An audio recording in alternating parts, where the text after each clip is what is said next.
یواش رو تو بخو نگش.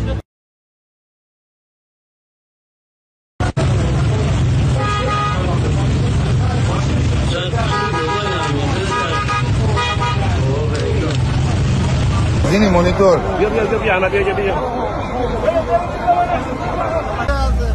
مجتمع های دوزلفین و نور در جهان خیلی داره غلی شده و اصلا قابل رویت نیست.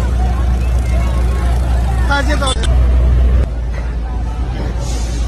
دید خیلی کم شده، دود خیلی غلیظه، آتش ایجاد شده، احتمال ریزش پل بین دوزلفین و نور وجود داره. داره زیاد میشه.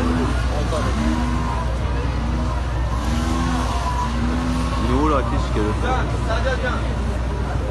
اوه نمیشه نفس کشید. از زیر پل هم داره